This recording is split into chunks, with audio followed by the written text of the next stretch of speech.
Kopi kapal api telah ada sejak zaman penjajahan Belanda datang ke Indonesia. Sebelumnya, perusahaan kopi kapal api didirikan pada tahun 1927. Tiga orang bersaudara yaitu Go Sulut, Go Bicong dan Go Subin mendirikan pabrik penggorengan kopi di kawasan Pabean, Surabaya dan menghasilkan produk unggulan yang diberi nama kopi bubuk Hap Hochan.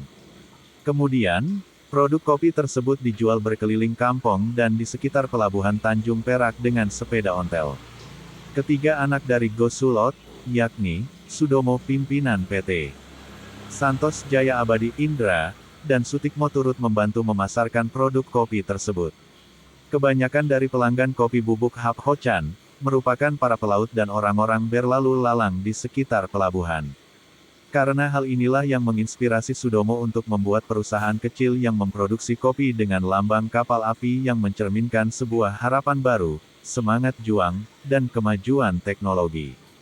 Pada saat itu, kapal api merupakan bukti dari kemajuan teknologi dengan segala kecanggihan yang dimilikinya sehingga dianggap mewah. Kapal api sendiri merupakan alat transportasi yang dimaknai sebagai pemberi harapan baru dalam dunia perdagangan. Seiring berjalannya waktu, semakin terjaganya kualitas dan kuantitas dari produk kopi bubuk Hap Hochan tersebut, membuat perusahaan produksi ini semakin berkembang pesat. Hingga pada akhirnya, Gus Sulot dan kedua saudaranya membagi masing-masing pekerjaannya kongsi.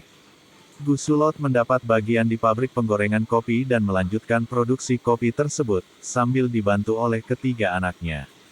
Lambat laun, perusahaan kopi bubuk Hap Hochan penjualannya mengalami penurunan omset dan pada akhirnya gulung tikar pada tahun 1980-an. Akan tetapi berbeda halnya dengan perusahaan kopi kecil yang dibuat oleh Sudomo dan kedua saudaranya justru mengalami peningkatan. Sebuah keberuntungan meski perusahaan awal telah gulung tikar. Berbekal pengalaman yang Sudomo dapatkan selama membantu ayahnya berjualan kopi, sayap-sayap perusahaan kopi kapal api mulai berkembang pesat mengimbangi persaingan di dunia perdagangan. Sehingga perusahaan melakukan inovasi, yang mana kopi bisa dinikmati di mana saja dan kapan saja dengan tetap menjaga kualitas kopi kapal api.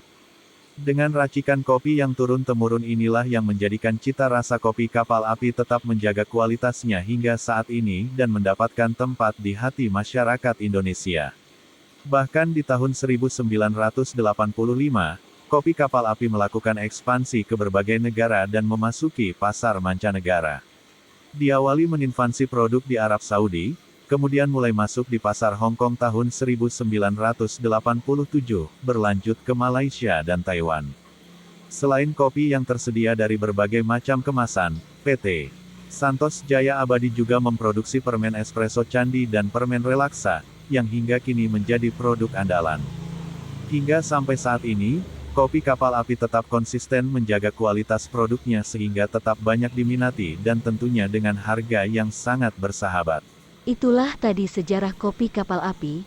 Terima kasih sudah menonton video kami dan jangan lupa ngopi.